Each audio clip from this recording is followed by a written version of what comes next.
Pakufinj në Albania FM. Përshëndetje të nderuar dëgjues dhe mirë se vini në emisionin e radhës Pakufi.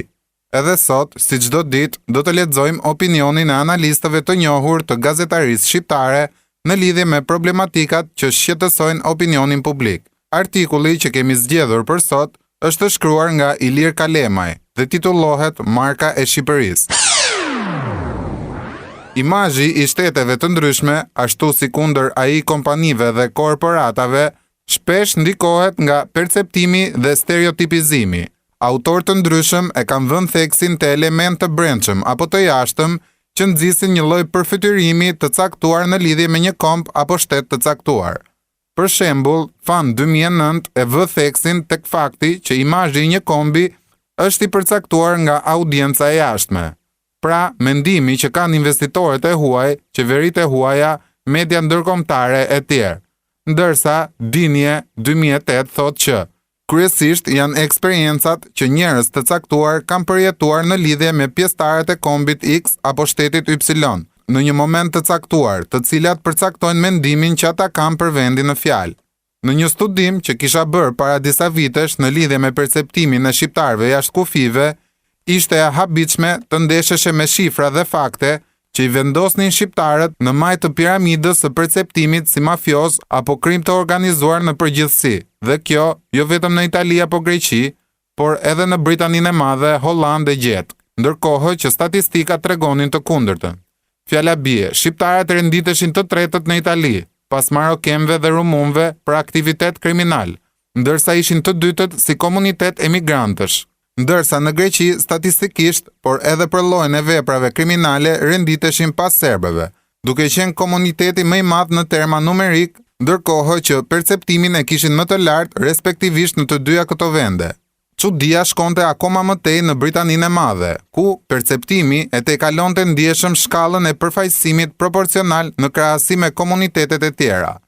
Cila mund të jetë arsyeja kryesore për këtë lloj stereotipizimi të shqiptarëve pa kaluar në kufit e spekulimit? Të paktën mendoj është bujshmëria e krimeve, të cilat, ndonëse statistikisht periferike, marrin vëmendje të gjerë mediatike dhe janë shpeshherë të dhunshëm apo sensacional. Për shembull, arratisje spektakolare të përsëritura, grabitje të dhunshme e tjerë. Pa e hyrë shumë analizës se çfarë lloj krimesh kryejnë shqiptarët nëpër Europë, kush i kryen dhe pse, pasi nuk është ky objekti i këtij shkrimi, ajo që është e rëndësishme është të tejkalohet ky imazh dhe të ofrohet një pamje tërheqëse e vendit. Pyetja që shtrohet është: si mund të arrihet kjo?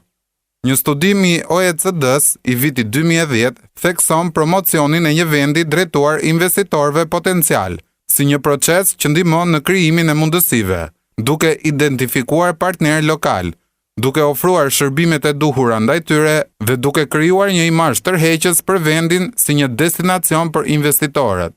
Disa studime kanë treguar që lëvizja e kapitalit ndërkombëtar është e influencuar nga perceptimet që investitorët kanë ndaj vendeve. Një lloj sikur ngjet me njohjen që kemi ndaj markave të njohura. Autor si Kalamova and Konrad 2009 kanë veçuar disa prej elementeve që e bën një vend sa më të njohur dhe tërheqës ndërkombëtarisht.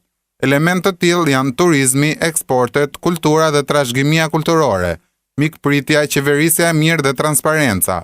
Shqipëria, si vend me 3 qytete, pjesë të trashëgimisë botërore të UNESCO-s, me rezerva ujore në vend të dytë për frymë të popullsisë në Europë, pas Norvegjisë, me mikpritjen e saj tradicionale dhe legjendare, me mundësitë për alternime të turizmit alpin, bregdetar, kulinar e tjerë, me personazhe të kulturës, letërsisë dhe shkencës të njohur ndërkombëtarisht, mund të arrinte nëpërmjet krijimit të një brandimi autentik, një identifikim më të mirë të historisë, kulturës dhe identitetit të saj të veçantë. Kjo do ta diferenconte akoma më mirë në një rajon konkurrues për sa i përket turizmit. Do të rriste dukshmërinë e vendit në arenën ndërkombëtare, do të nxiste më tepër investime të huaja, si dhe do të garantonte më tepër imazh pozitiv tani që na nevojitet veçanërisht, duke marrë parasysh edhe rrugëtimin plot të përpjeta drejt statusit kandidat.